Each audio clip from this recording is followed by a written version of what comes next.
Moi-même, je me suis trouvée un peu dépassée par tous les bookings que j'avais et ce statut-là de DJ. Et pendant longtemps, je me suis dit, je suis pas DJ. Depuis 1 an, je crois que j'ai encore plus envie de revendiquer mon appartenance au Moyen-Orient, la beauté de notre culture, la musicalité. Tu sais, on est dans un combat quand même, tu vois, sur garder notre culture, montrer la beauté de ce qu'elle représente, essayer de ma façon à moi être activiste et challenger les western media et tout ce que on entend de négatif sur le Moyen-Orient, tu vois. Et pour moi, c'est une façon belle d'être politisée de ma façon à moi, mais peut-être pas pour eux, tu vois, mais pour moi, c'est clairement politique. Bonjour Maud. Bonjour. Merci beaucoup d'avoir accepté mon invitation. Merci à toi. Je sais que ton temps est précieux, parce que je vois que tu cours partout. Là, tu reviens d'où ? T'étais où ? On était à Mulhouse pour Halloween. Ouais. Et avant ça, on était à Londres. Et avant ça, on était à Amsterdam. Voilà, c'est ce que je disais. Petit à chaque fois que j'ouvre ta story, je vois que t'es et là, je vais à Milan samedi. Ouais, ok. Mais j'ai une date à Genève là avant vendredi pour les créatives. Le festival féministe et tout. Ouais. Est-ce que tu peux te présenter avec tes mots pour les gens qui ne te connaissent pas ? Alors moi, c'est Maud Halachami, aka Moula. Je suis suisse, d'origine libanaise, née aux États-Unis. J'ai un label qui s'appelle 021, que j'ai cofondé avec mon future husband, Santo. Il a fait sa demande déjà ou pas ? Ouais, on est déjà fiancés là depuis 4 ans. C'est tout un débat de trouver une date pour se fiancer à cause de la tournée. Mais on a créé ce label 021 en 2018-2017. On a fait beaucoup d'événementiels, on a lancé beaucoup de soirées. Et puis, moi, je suis, manageuse du label. On gère les artistes, on fait la distrib, on est 360. Donc, on fait de la distrib jusqu'au enregistrement, jusqu'au marketing, jusqu'à la demande de fonds, tout. Donc, ça, c'est moi, je fais ça pour 021. Et puis aussi au sein du label, je suis DJ et j'ai ma propre pièce de danse contemporaine avec des danseuses incroyables, queer de la manufacture. Et voilà quoi, c'est ça ma petite vie. Rien de ouf. Vie bien remplie. Rien de ouf, mais t'es multicasquette. C'est impressionnant dans ce métier d'être multitask. Ouais. Est-ce que tu te sens plus DJ que manageuse ou bien c'est une question un peu bête et puis t'es un peu tout en même temps ? Alors, je pense que j'ai commencé vraiment manager. Ça veut dire j'ai commencé, je mixais pas. C'était vraiment... T'as commencé... Ah, d'accord. Moi, je pensais que c'était l'inverse. Alors, je pensais que t'avais commencé à mixer, que t'avais avancé dans ta carrière de DJ et après, tu t'étais... Alors non, moi, j'ai vraiment commencé, je faisais que du management. Ouais. Et mon premier client, entre guillemets, c'est Santo, quoi. C'est-à-dire qu'on s'est mis ensemble et je voyais qu'il était... pour moi, c'est un génie de la musique, un producteur, compositeur, écrivain incroyable, tu vois. Et du coup, j'étais là, mais en fait, mec, t'es tellement fort, mais dans le business de la musique, je peux t'aider. Je peux t'aider à développer ça, je peux t'aider pour le marketing, pour les deals, les choses comme ça. Du coup, on est parti vraiment de ça, de moi, en fait, qui voit le gars que je kiffe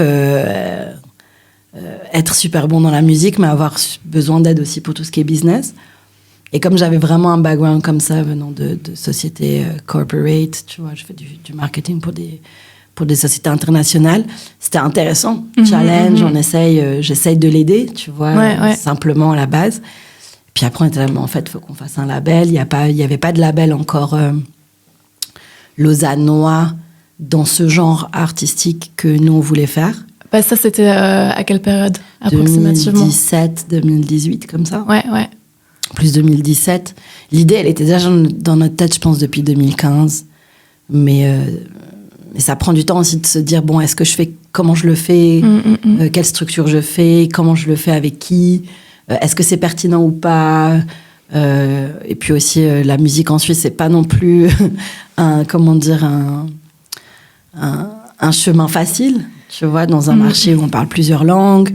Du coup, c'était aussi, est-ce que businessment parlant, c'est viable? Ça va être rentable, ouais. Exact, tu vois, c'est viable. Donc, on a commencé comme ça. Et puis après, Santo et moi, on faisait des before avant les soirées qu'on faisait, avant les C7, des choses comme ça. Et puis, il me montrait à mixer. Et puis, du coup, maintenant, je suis DJ, quoi. Mais donc, ça fait pas si longtemps que ça, si on regarde toute ta carrière dans la musique en tant que manager. Non, j'étais plus manager que DJ. Ça fait combien de temps ça que tu fait mixes? Peut-être 6 ans. 7 ans, comme ça, 6-7 ans. Mais c'était pas comme aujourd'hui. Tu vois, je suis pas arrivée et tout d'un coup, j'ai eu une tournée... tu vois, tous les week-ends, c'était rempli. C'était pas ça, c'était vraiment genre juste une date d'abord, qui était cool. Puis après, genre, j'ai une deuxième date. Puis c'était une fois tous les 2 mois, 1 mois, ça dépendait, tu vois. C'était pas quelque chose que moi, je voulais lancer dans ma carrière. D'accord. C'est plutôt ça qui m'a pris. Et du coup, en fait, je me suis trouvée un peu poussée par les bookings que j'avais, par cette pièce de théâtre que j'avais créée avec les ouinches. Et donc, du coup, ça fait un peu boule de neige. Et moi-même, je me suis trouvée un peu dépassée par tous les bookings que j'avais et ce statut-là de DJ. Et pendant longtemps, je me suis dit, je suis pas DJ. Pourquoi ?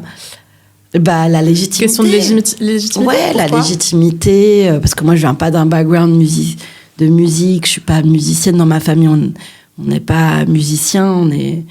Moi, je viens d'une famille d'immigrés où on est vraiment les maths, les études. Ouais. Tu vois, le business, même en tant que Libanais, on est vraiment dans le business et tout. Mais c'était pas... Enfin, les métiers artistiques n'étaient pas quelque chose qui était embraced, tu vois, dans ma famille. Donc, et toi, tu as eu du mal, du coup, à déconstruire ce truc-là. Exact. Et à te dire, je peux en vivre, je peux en faire mon métier, quoi. C'est ça. Et aussi de me dire, mais les gens, ils ont envie de m'écouter. Ouais. Enfin, tu vois ce que je veux dire, donc genre ce que je joue, ça vous plaît, parce que je pensais que ça faisait kiffer que moi, tu vois. Ouais. Donc c'est aussi ce truc un peu de se rendre compte que en fait, je suis pas compositrice, je suis pas musicienne, mais je suis une entertainer. En fait, j'arrive à prendre la musique des autres, la mettre en avant, la mixer d'une façon où le style que je ramène en mélangeant justement les genres que je kiffe, c'est assez unique. Et je pense en tant que femme, j'étais un peu des premières à faire ça, tu vois. Donc je pense que c'est ça qui a fait la boule de neige aussi. D'accord. C'est qu'il y avait aussi une volonté de mettre les femmes en avant par des femmes qui étaient directrices de théâtre, de musées, de programmatrices de festivals, de lieux culturels. Et la communauté queer aussi qui m'a grave embrace, qui m'a grave donné la chance de jouer ce que je voulais et d'être open-minded et de kiffer. Et du coup, c'est ça aussi qui, je pense, je me dis à un moment donné, en fait, non, t'es DJ, toutes les dates que tu tapes par année, ce que t'es en train de faire, t'es en train de prendre vraiment ça au sérieux. Comme tout ce que je fais, je pense un peu dans ma vie. Au début, je me sens pas trop légitime et je le fais quand même. Puis après, je suis là, mais en fait, non, c'est un vrai job. Vas-y, il faut que tu te mettes à 200% et que tu développes le truc. Et c'est pour ça aussi que dans 021, au fil des années, même maintenant, tu vois, on a moins d'artistes. Dans le label, on avait aussi à la base beaucoup de DJ qu'on manageait, on les manage plus aussi, ils ont pris leur envol. Ils avaient besoin aussi, eux, d'aller vers d'autres genres et d'autres choses. Mais du coup, parce que j'avais une envie aussi de faire plus des trucs pour moi, et que du coup, effectivement, aussi dans le calendrier, ma tournée prenait beaucoup de place, et j'avais moins de temps aussi à consacrer aux artistes, et ce qui est légitime de ma part aussi d'être transparente avec eux, et elle, et dire, voilà... il est temps de se consacrer à moi, quoi. Ouais, exact. Moi, j'ai beaucoup de dates, donc je vais être moins disponible pour le label. Donc, du coup, il faudrait que tout le monde prenne un peu plus son indépendance ou que chacun trouve un chemin qui lui convient et continue avec le love, tu vois. Ça a été un choix compliqué pour toi ? Ou c'était plutôt évident de te dire, non, là, mon énergie, il faut que... Ouais, c'était plutôt évident parce que quand les portes s'ouvrent comme ça et que j'ai l'opportunité et la chance de représenter qui je suis, de représenter plein de choses, t'as de la peine à dire non, tu vois, parce qu'on me donne une opportunité et t'as envie de la saisir. Je pense aussi que moi, j'étais arrivée à un stade aussi Santo, tu vois, où on avait besoin aussi de sortir du marché suisse. vu qu'on est là depuis des années, et d'aller conquérir le reste du monde. Et quand ces dates-là aussi arrivent, eh ben, t'es là, c'est intéressant pour moi aussi d'aller pousser, et pas que pour moi, mais pour le label, pour la Suisse, pour la jeunesse européenne, pour les femmes, pour tout le monde, tu vois. Donc c'est plutôt une idée de se dire, en fait, ces opportunités sont incroyables, donc faudrait que je les saisisse maintenant. Puis après, on est un peu dans ce mode artistique où potentiellement t'as peur aussi de pas accepter quelque chose et que la personne ne revient pas pour toi, vers toi l'année prochaine, te dire je te rebook, ou genre t'as pas pu là cette année, donc du coup je te donne une chance cette année. C'est rare aussi que t'aies un impact aussi grand pour pouvoir vraiment avoir le luxe de refuser, quoi. Ouais, voilà. Ou même des fois t'as le luxe, mais tu culpabilises, donc tu le fais pas, donc tu te rends même pas compte des fois que tu peux aussi imposer ton rythme. On est un peu tous des hamsters dans cette wheel, tu vois. Ouais. On court et je pensais que quand toi tu décides, ok, maintenant je vais step out de la wheel pour voir comment je vais analyser aussi le truc. Et en fait, des fois tu penses que tu peux pas revenir dans le game, mais en fait, bien sûr que oui, je pense qu'il y a de la place pour tout le monde et pour toutes les générations, et peu importe ce que tu fais, tant que c'est authentique et que tu le développes et que t'es déterminé, il n'y a pas de limite, je pense. Mais toi, au tout début, donc, est-ce que c'est plutôt les gens qui sont venus vers toi? Tu disais que tu avais le soutien de la communauté queer, de certaines femmes dans l'industrie. Ou est-ce que toi, tu as quand même dû faire le pas de te créer tes opportunités? Au tout début, quand tu commences à mixer, comment tombent les dates petit à petit Alors, il y a les deux. Ça veut dire quand le label a été créé, on a été, Santo et moi, voir tous les fameux clubs de Romandie, pour dire, Santo est le DJ maintenant, on aimerait faire un event, une soirée, on a un thème, on a un concept,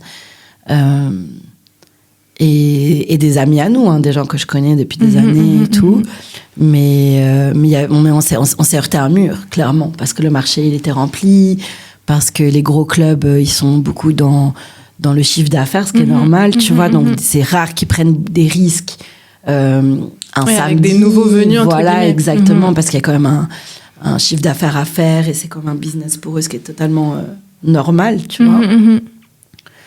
Donc on a créé nos propres trucs, tu vois, c'est ça que je dis, c'est ça que je voulais en venir, c'est que comme tout le monde a été là-bas, il n'y a pas la place, on va pas vous donner une chance, on a été chercher la chance ailleurs, tu vois, on a été au Bourg, qui est un club totalement électro déjà à l'époque. D'accord. Et on a été leur dire, les gars, nous on va faire des trucs underground, trap autant underground que l'électro que vous jouez, la techno que vous jouez dans votre club.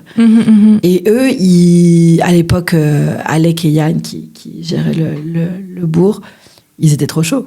Et ils nous ont dit, en fait, let's go, on tente, tu vois.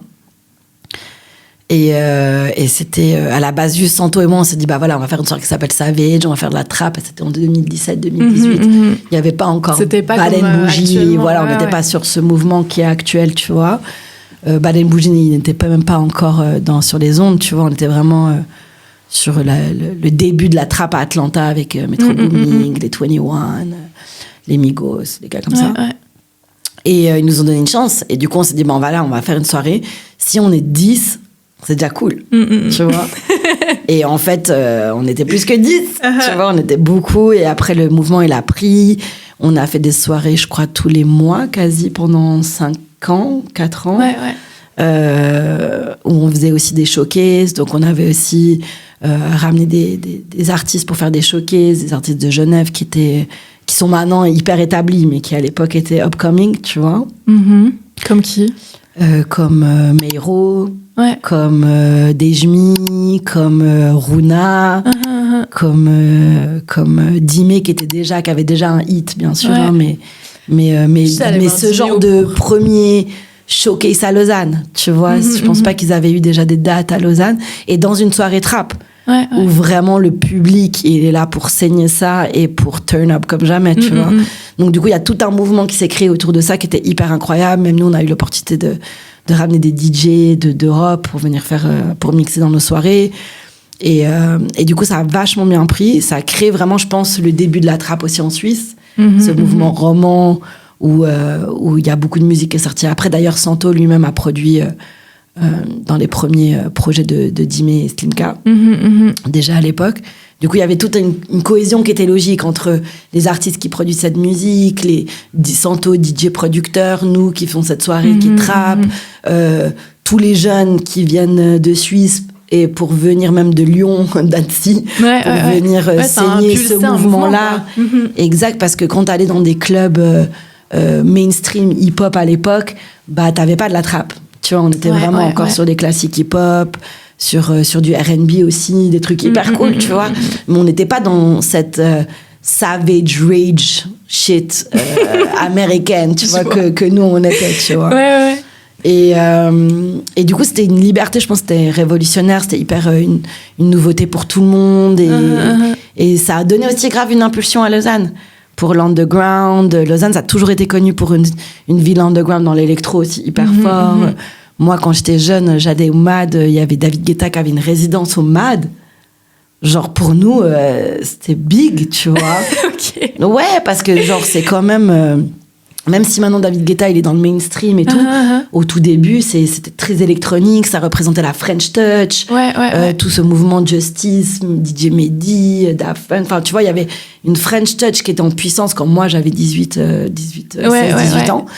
Et pour nous, c'était incroyable d'avoir des DJ internationaux à Lausanne, dans une petite ville comme Lausanne, tu vois.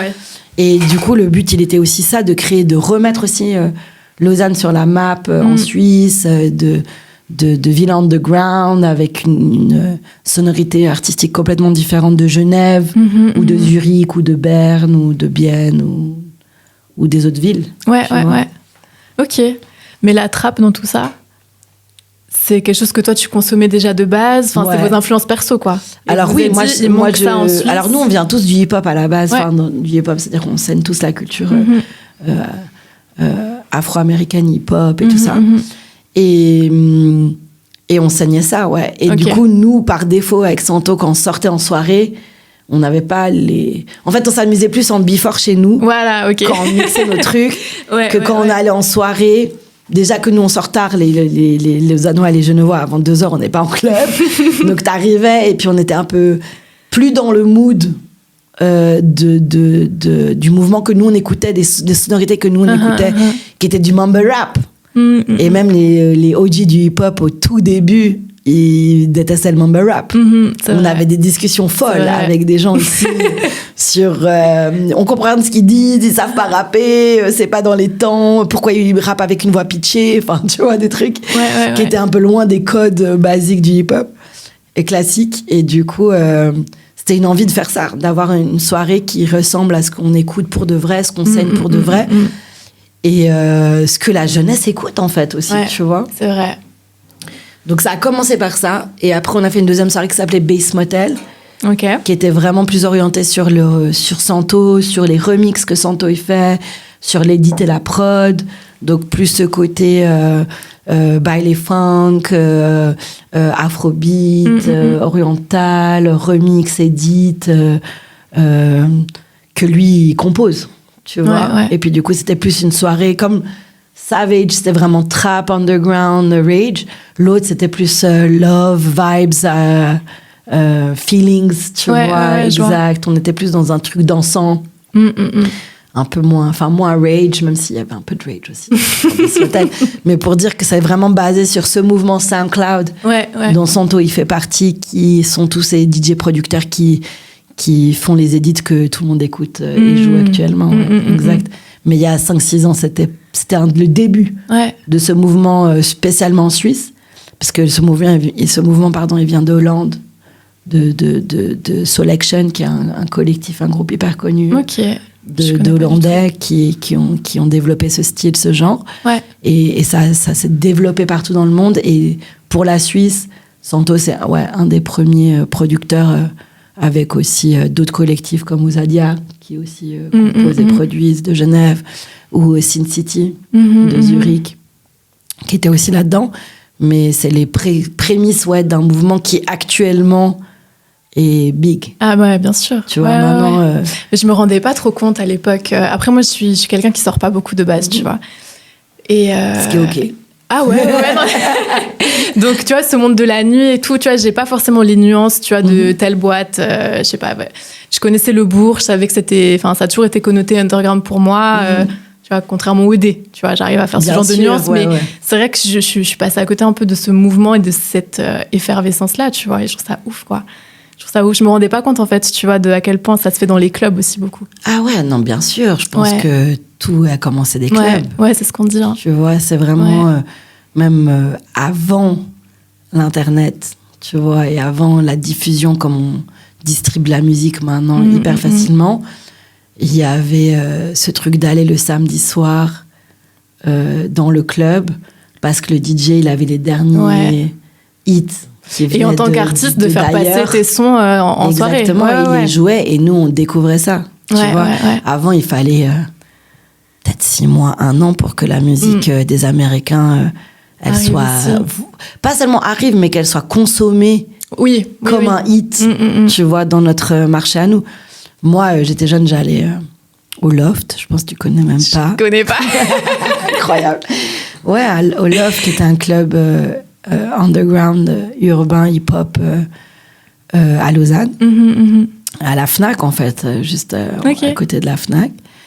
Et c'était tellement un lieu culturel que tu pouvais sortir le samedi sans dire à personne que tu sortais.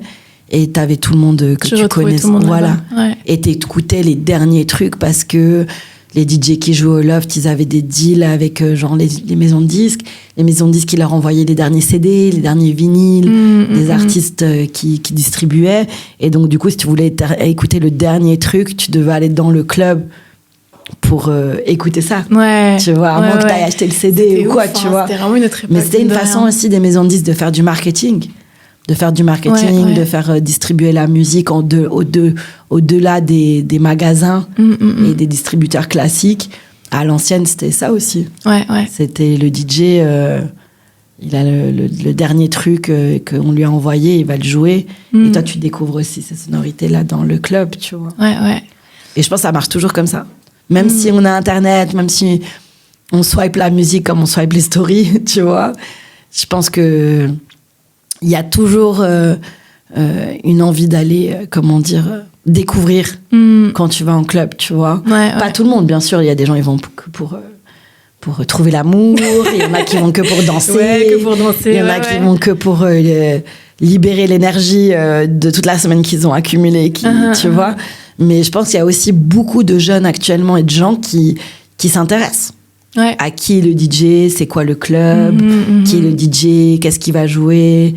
Tu vois, je dis peut-être pas les programmateurs aussi deep, tu vois, mais le public, je sens que c'est un public qui est de plus en plus averti et qui sait ce qu'il aime aussi. Hein. Quand ça boude des fois. Hein. Tu vois, il y a aussi le challenge, nous aussi, d'aller les chercher, de les conquérir et de les faire danser, quoi. Là, je comprends un petit peu plus, tu vois, le parcours et puis la rencontre avec Santo qui a été quand même décisive dans ton parcours de vie, quoi. Dans ma vie, dans ma carrière, dans tout. Est-ce que tu penses que si tu l'avais pas rencontré, tu te serais intéressée à l'industrie musicale? Alors, j'avais déjà un pied dans l'industrie musicale quand on s'est rencontrés, en tournée. Donc, on travaillait tous les deux pour un artiste suisse qui est assez connu. Et tu veux pas name drop? Je peux le drop Stress. Ah oui, très connu quand même. Ouais, je peux dire Stress. Donc tu travaillais déjà pour Stress. En fait, on bossait. Santo, il produisait des musiques pour lui, composait pour lui. Et il faisait aussi des arrangements pour la tournée et des vidéos pour la tournée, des choses comme ça. Et moi, en fait, j'étais très amie de Caroline, qui est la chanteuse qui chante avec Stress. Caro et moi, elle est lausannoise. Et d'ailleurs, lui aussi, lui sans, mais il est lausannois en vrai. Et du coup, un jour, Caro, elle m'a demandé de l'aide pour des trucs pour elle, pour la tournée. Et de fil en aiguille, j'aidais pas mal pour toute l'équipe romande, en fait, parce qu'il y avait une équipe romande, une équipe suisse allemande. Et du coup, j'étais déjà sur cette tournée avec eux. J'étais déjà un peu en même temps que j'étudiais à l'EPFL.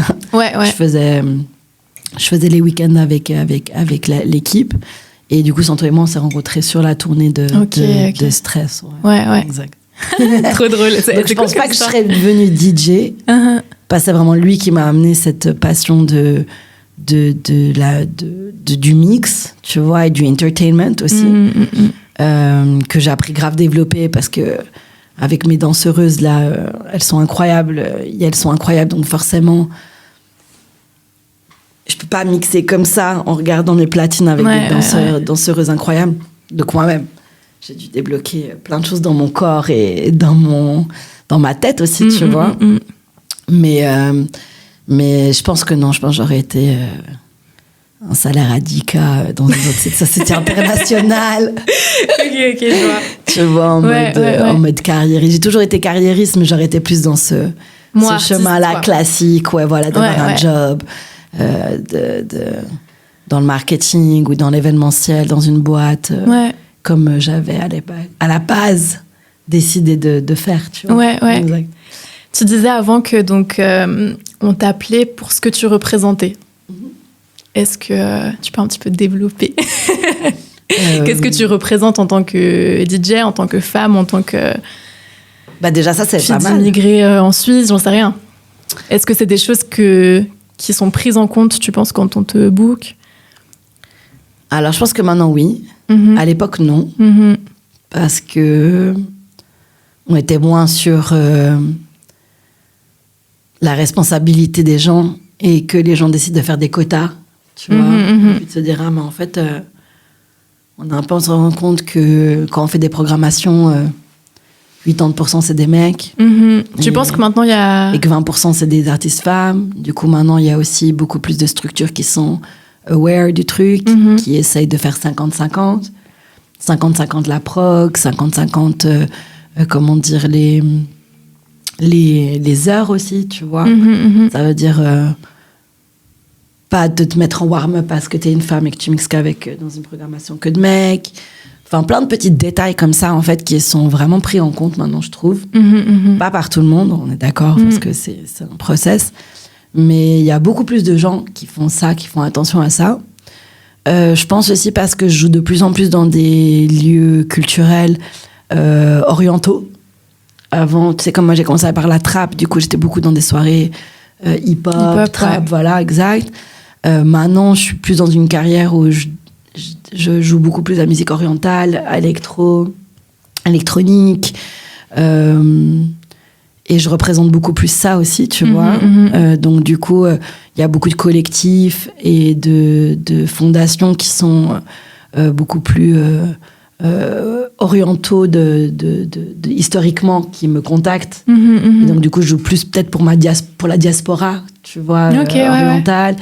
Moins pour les jeunes trappeurs, plus pour la diaspora. Donc, en fait, c'est aussi, moi, je pense que mon image, elle a aussi évolué, ce qui est normal, tu vois. Ce qui est normal, Et la musique que j'écoute, ce que j'ai aussi envie de revendiquer, tu vois, depuis 1 an, je crois que j'ai encore plus envie de revendiquer mon appartenance au Moyen-Orient, la beauté de notre culture, la musicalité. Tu sais, on est dans un combat quand même, tu vois, sur garder notre culture, montrer la beauté de ce qu'elle représente, essayer de ma façon à moi être activiste et challenger les western media et tout ce que on entend de négatif sur le Moyen-Orient, tu vois. Et pour moi, c'est une façon belle d'être politisée de ma façon à moi, mais peut-être pas pour eux, tu vois, mais pour moi, c'est clairement politique. Mais tu te sens engagée, en fait, dans ta pratique artistique. Totalement. Le monde influence aussi la musique. Nous, on influence le monde. Donc, c'est le monde dans lequel on vit actuellement qui me pousse aussi à être activiste plus, à jouer encore plus cette musique pour exprimer mon affiliation et mon... Mais pour parler un peu plus clairement, là, depuis 1 année, est-ce que c'est en lien avec tout ce qui est politiquement... tout ce qui se passe politiquement entre Israël et Palestine c'est ça qui t'a donné cette envie de te revendiquer d'autant plus? Je faisais déjà. C'est-à-dire que moi, mes 2 parents sont 100% libanais, donc vraiment, toutes les vacances de ma vie, j'ai été au Liban. Mes cousins habitent encore au Liban. Ma mère habite à Beyrouth encore maintenant, tu vois. Donc, du coup, vraiment, tout le monde va bien, là? Tout le monde va bien, ça va. On a de la chance parce qu'on n'est pas... on vit pas dans le sud. Enfin, ma famille n'est pas d'origine du sud du Liban ni de la banlieue sud de Beyrouth. Mais c'est dur pour tout le monde, bien sûr. Mais je suis plus dans un optique où j'avais... Si tu veux, je savais que ça allait être notre tour. Je sais pas comment expliquer. Tu sentais le... Ouais. Parce qu'on a une émancipation des gens depuis le post-Covid. Les gens veulent savoir d'où ils viennent. Les gens ont envie de revendiquer d'où ils viennent. On est dans dans une ère où on a envie d'exprimer la beauté de ce qui on est, de nos cultures, de notre métissage aussi, tu vois. Donc, j'avais déjà fait ce travail sur moi-même pour aller dans ce sens-là.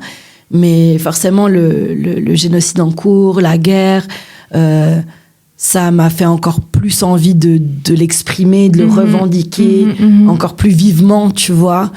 Et aussi parce qu'il y a beaucoup plus de collectifs et de soirées qui se créent dans le monde. J'ai remarqué ça, ouais. Qui sont dans cette thématique-là. Beaucoup de gens qui s'émancipent dans le monde et qui sont là. Mais en fait, nous, on habite Los Angeles, on a envie de faire une soirée pour la diaspora. Nous, on habite à Londres, on a envie de faire une soirée la même chose. New York, enfin... là, je vais jouer à Hambourg, c'est Hayat Sound. Tu vois, donc... C'est quoi Hayat Sound? C'est un collectif aussi qui fait des soirées orientales à Hambourg, en Allemagne.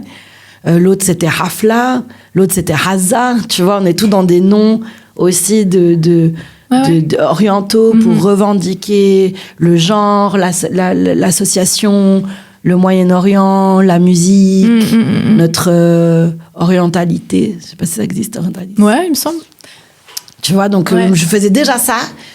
Mais c'est peut-être ça s'est renforcé, quoi. Ça s'est renforcé. Je pense que c'est le bon moment, enfin le bon timing, la bonne musique au bon moment aussi. Ouais. Tu vois. Et donc du coup, comme je faisais déjà ça et que maintenant on revendique ça, eh ben c'est logique aussi d'avoir plus de dates dans ce genre-là et dans cette culture-là. Tu nous as parlé avant. Tu as comment on dit, teaser un petit peu ta collaboration avec les Winch Winch. Yes. Ta création même avec les Winch Winch. Est-ce que tu peux un petit peu nous en parler? Comment ça s'est fait? Comment cette connexion s'est faite? Et puis, qu'est-ce que tu revendiques, entre guillemets, ou qu'est-ce que tu veux représenter avec cette création-là?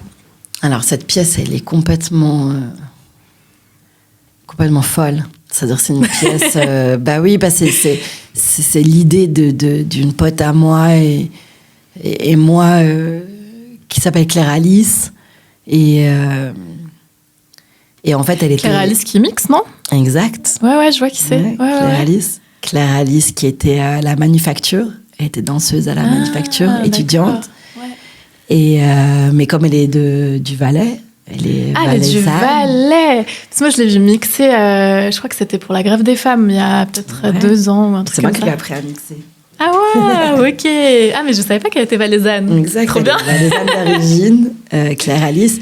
Et du coup, Claire Alice, elle était étudiante à la Manufacture, l'école d'art de la scène de Lausanne. Et elle avait des amis là-bas qui étaient Françoise, Karine et Marius. Et ils étaient un groupe de 4 potes. Et moi, j'ai commencé à mixer. Et Claire Alice et moi, on se connaissait déjà parce qu'elle était déjà danseuse dans des battles en Romandie et tout ça. Et elle venait dans mes soirées pour danser. Et un jour, j'ai fait une soirée. J'étais mais en fait, c'est une soirée queer. Donc, si t'as envie de venir, viens vraiment as fabulous as you want. Et elle est venue fabulous, comme d'hab. Et elle a commencé à faire du walking sur la musique trap que je passais. Et on était là, mais qu'est-ce qu'on fait en fait? C'est incroyable. Moi, je passais du 21 Savage, elle faisait du walking incroyable et tout, avec sur des talons, bottes, talons silver incroyables. Et on se regarde comme ça en disant, mais en fait, il faut qu'on fasse quelque chose de cette énergie. Okay. Fallait faire quelque chose de cette énergie. Et du coup, on a créé la pièce. Donc, on s'est mis les 4... plus moi 5. Et on a commencé... Les Winch Winch, c'est un collectif de danseurs? Ouais, Winch Winch, exact. C'est un collectif de danseuses. Et du coup, on a créé la pièce, vraiment sans aide de l'État, ni de théâtre, ni rien. C'est vraiment un délire entre amis. Et puis, on a présenté la pièce, on a tourné un petit peu et tout. D'ailleurs, notre première date, je crois que c'était la fête de la musique à Genève. Un truc rien à voir, qui n'est même pas pour la danse, tu vois. Et voilà. Depuis, on a fait ça. Après Claire Alice, après, on a eu une personne dans le collectif qui est repartie vivre au Chili. Donc, du coup, il y avait toute une discussion. Est-ce qu'on garde la pièce, qu'on garde pas la pièce? Claire Alice, elle avait envie aussi d'aller plus dans le walking, dans la ballroom scene. Elle est partie vivre à Paris aussi. Donc, elle avait besoin aussi de s'émanciper et de faire ses trucs à elle, qui elle aimait. Et du coup, Marius, Karine et moi, on s'est dit, on garde la pièce, on y croit, on refait on recompose le collectif. Du coup, Yael a été chercher des nouvelles danseuses de la manufacture, et on a refait un collectif maintenant avec Colin, Ellie, Adèle. On a retravaillé la pièce. Du coup, c'est le même concept en général, mais c'est pas la même pièce qu'on avait créée avec Claire Alice, dans le sens où on a changé la musique, on a réadapté, chacun a son solo dans la pièce, et elle vient vraiment de l'énergie du clubbing. Tu vois, c'est-à-dire que moi, ce que je joue durant la pièce, c'est des morceaux que je pourrais jouer en club. D'accord, tu vois. Ouais. Et elle interprète ma pièce, la musique, avec leur façon. D'une façon, il y a des moments chorégraphiés, il y a des moments plus solo. Il y a de l'impro aussi? Il n'y a pas vraiment, non, on n'a pas vraiment de place pour l'impro. Okay. Enfin, on improvise parce qu'on joue tellement dans des lieux différents que, oui, effectivement, il y a des moments où on doit s'adapter, on réadapte souvent la pièce. Pour la scénographie, tu dis. Voilà, exactement, l'espace, et même des fois la musique. Parce que des fois, on demande des pièces courtes, donc des fois, comme la pièce, elle fait 50 minutes, des fois, on fait une version 20 minutes, tu vois, un peu raccourcie. Mais du coup, cette version-là, depuis 2020, on la tourne avec cette équipe qui est... Donc encore actuellement, là, vous la... Ah ouais, on la tourne jusqu'à 2026. Ouais. C'est génial. 2026, on a des dates, encore 25-26. Moi-même, j'ai pris quelqu'un pour prendre mon rôle. Donc, une jeune DJ de Genève qui s'appelle Habibou, qui est incroyable. Et elle va potentiellement aussi faire des dates, me remplacer sur des dates, sur cette tournée pour la pièce. Et en fait, la pièce, elle est 50 minutes. Et après, il y a de toute façon un DJ set. En fait, ça continue en DJ set. Si tu veux, il n'y a pas d'interruption entre la pièce et le DJ set. Et l'énergie, les gens, ils build up tellement l'énergie durant la pièce qu'à la fin, ils se relâchent complètement et ils dansent et ça part en clubbing. Et c'est une énergie qui est complètement libératrice. Et cette pièce est très politisée. À travers l'art, tu vois, on essaye de politiser des choses. Et, dans quel sens, politiser? Politiser parce que on représente tout ce qu'on est, qui est parce que l'extrême droite aime, je sais pas comment dire, tu vois, on est nous-mêmes. Donc des gens racisés. Des gens racisés, des gens queer, des gens trans, des femmes féministes.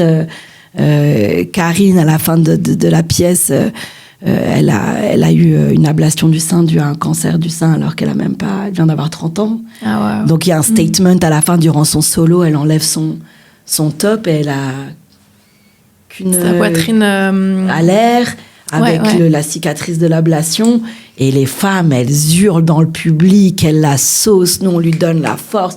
Ça, c'est aussi, donc au niveau de ce qu'on nous-mêmes on a vécu et ce qu'on représente, on le fait passer à travers le corps et la musique et l'expression scénique dans notre pièce. Et des fois, par exemple, je sais pas, on a été joué à Port-Saint-Louis, c'est une petite ville. Port-Saint-Louis, c'est dans le sud-ouest de la France. Ah d'accord. Moi je pensais à l'île Maurice. Non, genre à une heure de Marseille comme ça et tout. C'est très extrême droite. D'accord. Pourtant, il y a du métissage dans ces régions, mais on a joué et il y avait d'un côté les femmes chrétiennes blanches un peu qui étaient comme ça, genre en mode qui se bouchaient un peu les yeux sur certaines scènes. Tu vois, parce qu'il y a aussi Ellie et Marius, ils dansent ensemble, donc c'est aussi 2 hommes qui dansent ensemble, donc du coup on revendique aussi, enfin tu vois. Donc du coup les femmes chrétiennes qui étaient comme ça, plein de et codes, les femmes orientales qui étaient comme ça. Donc on a les deux aussi, mais en même temps on a plein de gens qui sont là incroyables, enfin tu vois, c'est une façon d'éduquer. Et de prendre de la place aussi. Exact, de prendre la place, d'éduquer les gens, de politiser les gens d'une façon cool, d'une façon fun, d'une façon artistique, sans forcément avoir un discours très politisé, sans utiliser des mots qui potentiellement peuvent, amener un blocage. Braquer les gens. Voilà, braquer un blocage de discussion. Là, tu viens voir la pièce, si t'aimes pas ou que t'es choqué durant la pièce, tu peux faire demi-tour et partir. C'est très libre, tu vois, tu peux quitter. Si t'aimes pas la musique, moi j'ai des gens, des fois, c'est rare, hein, mais genre des fois, on a joué à Dijon, lieu très bourgeois, chrétien, français. Il y avait une femme, elle était comme ça. Mais non, devant toi? À côté de l'enceinte, tout le spectacle. Qu'est-ce que tu veux que je lui dise? Oui, mais pourquoi elle part pas? Tu vois, enfin, ce genre de personne, ça me... Vous êtes libre, madame. Vous pouvez... Là, tu vois, elle a décidé de te montrer qu'elle aimait pas, tu vois. Exactement. Elle voulait nous montrer que I don't agree with what you're doing. Mais pour nous, c'est fine. Parce que on est 2000. Envie de l'inclure dans ton énergie. Non, mais on est 2000. Si toi, t'es en train de tirer la tête, il y a 1999 personnes qui sont en train de turn up, tu vois. Donc, est-ce que nous, on doit shine notre énergie pour une personne qui est choquée ou qui ne comprend pas, ou au contraire revendiquer encore plus notre énergie et être encore plus scandaleuse parce que t'es là en train de faire... Moi, j'ai envie de monter le son. Bah oui. Donc du coup, on peut pas plaire à tout le monde, c'est normal. Tu peux pas convaincre tout le monde. Mais c'est une façon cool, j'ai envie de dire, et artistique de mettre des fois des claques aux gens. Pour moi, ça casse clairement des barrières. C'est-à-dire que dans le milieu de l'art contemporain, c'est complètement révolutionnaire. Dans le sens où, genre, une DJ qui joue en live et après ça part en fête. La plupart aussi des gens très classiques du contemporain, ils disent qu'on est des clowns. D'accord. Parce que c'est très entertainment, on est nos costumes, la musique, elle est très... On est sur des gens, ils chantent aussi, tu sais, on a des hits, on joue du Aya Nakamura, on joue du Justin Bieber, les gens, ils chantent les lyrics. Donc, pour des gens qui sont très codifiés, art contemporain, art classique, on paraît un peu pour des fous, tu vois, des fois, quelque chose de très extraverti, très commercial peut-être aussi pour eux, tu vois, dans leur vision à eux de ce qu'est le classicisme de l'art contemporain. Et pour d'autres, c'est l'inverse. On est la nouvelle génération de l'art contemporain, on casse les codes, on mélange, on est pluridisciplinaire. Tu vois, parce que souvent, les pièces de théâtre ou de danse, c'est des bandes audio ou des bandes son. Il n'y a pas souvent d'a cappella. Il y a souvent un ingé son qui a fait la bande, mais c'est pas en live, tu vois, à moins qu'il y ait un band. Donc déjà, ça, c'est très différent aussi par rapport à notre rider technique quand on tourne.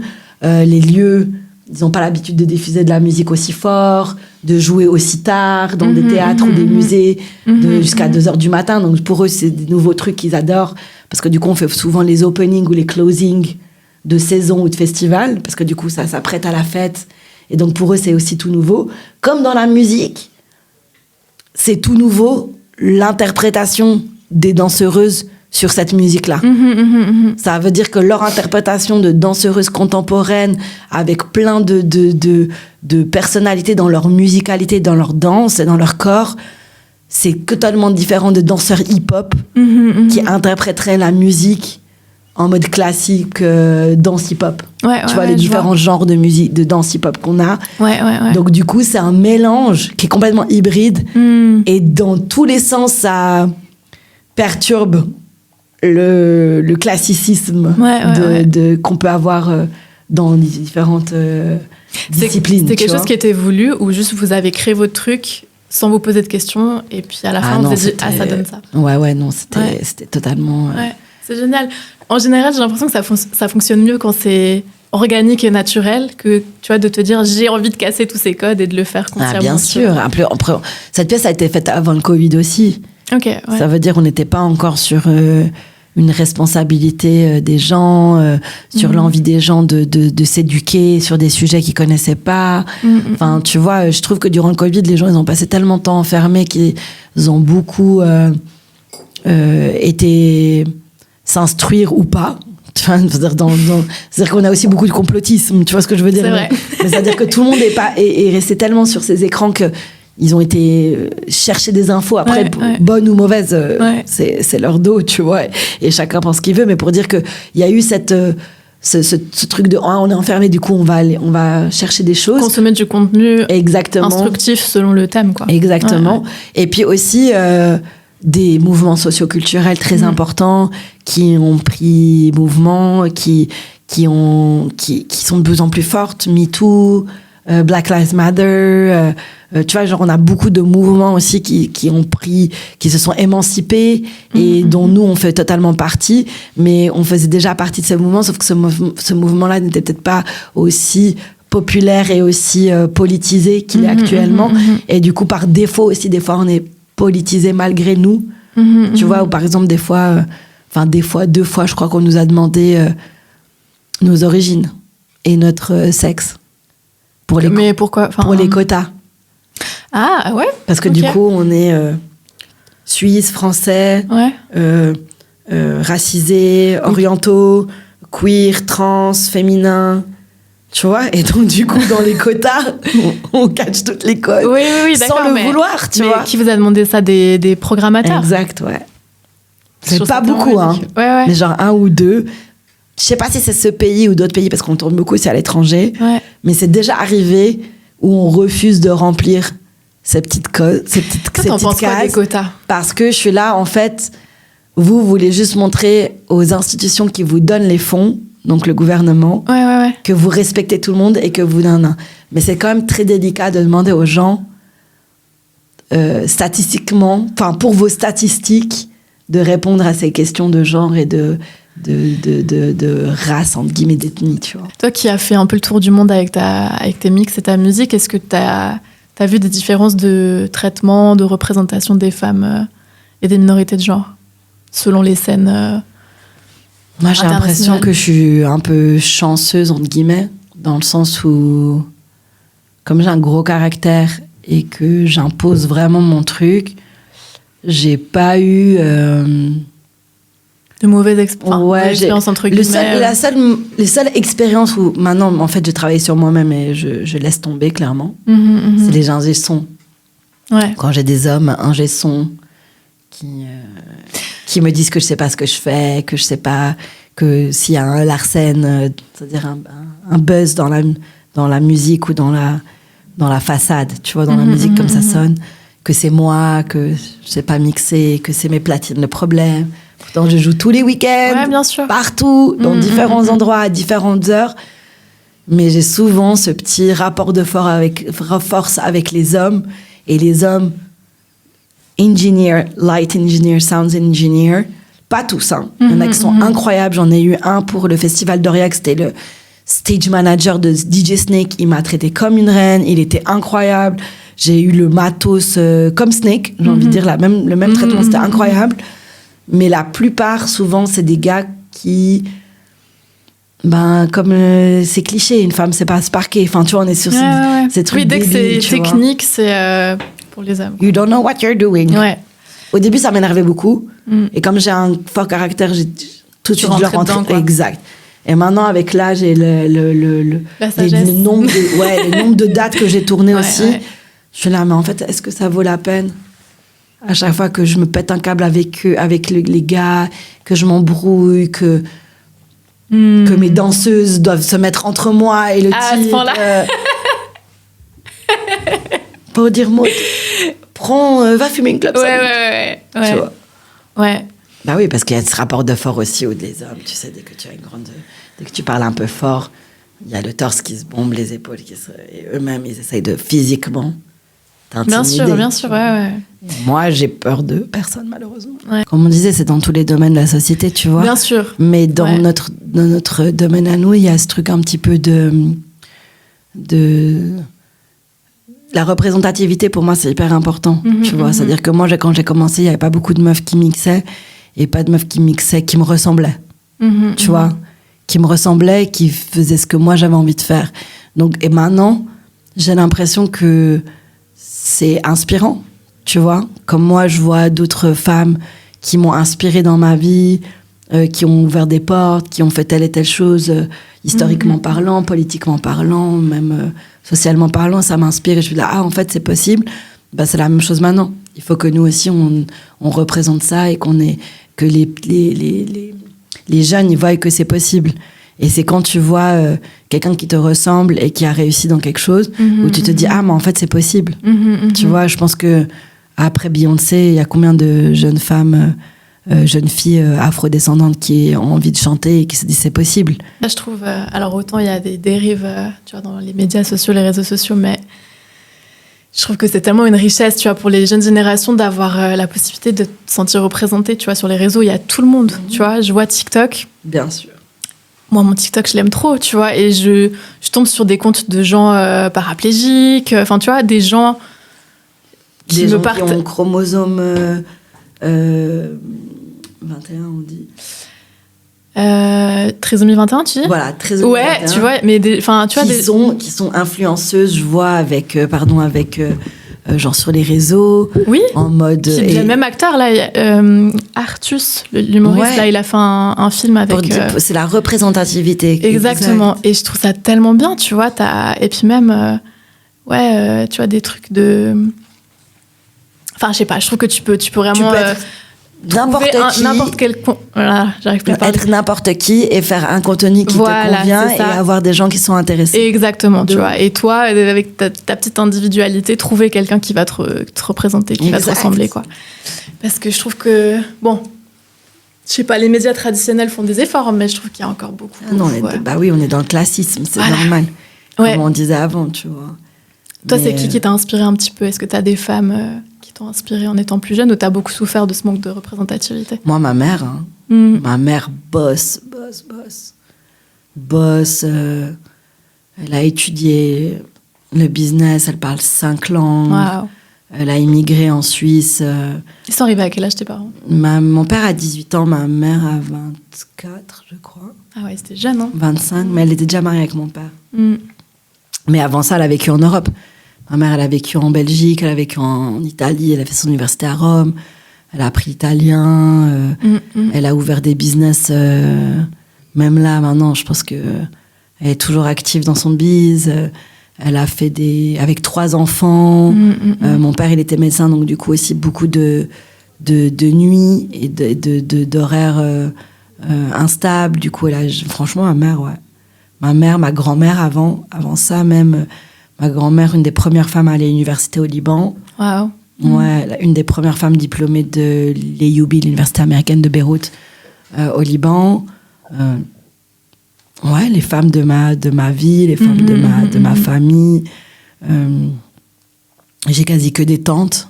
Tu vois, après, j'ai mes oncles qui sont les maris de mes tantes, mais j'ai quasi que des tantes. Et vraiment des femmes fortes qui m'ont beaucoup inspirée. Non, ouais, vraiment ça. Après, effectivement, il y a des figures politiques, des figures artistiques. Là, actuellement, dans les DJ, il y a des DJ incroyables. Lady Shaka, Joy T. Enfin, il y a vraiment des DJ qui m'inspirent, qui sont vraiment productrices aussi, qui font des trucs incroyables. Moi-même, je suis là... I hope I can reach that level, tu vois, genre pour atteindre ce niveau. Mais dans ma vie personnelle, ouais, mais les femmes de ma famille, c'est clair. Je pense que c'est aussi l'éducation orientale, tu sais. Quand tu es dans une éducation orientale, la tradition se passe de mère en fille. Ouais, ok. Tu vois, la cuisine, la façon de hoster les gens, d'accueillir, de cuisiner pour ta famille, de s'occuper malheureusement des hommes aussi de la famille, tu vois. Mais il y a ce truc de transmission, quoi. Exactement, ce truc de transmission qui pour moi est important. Et je pense que c'est ça, ouais, exact. Après, j'ai toujours dit, si j'aurais pas fini dans la musique, j'aurais fini dans la politique. Waouh, je te vois, franchement, je te vois. 60 ans, 70 ans.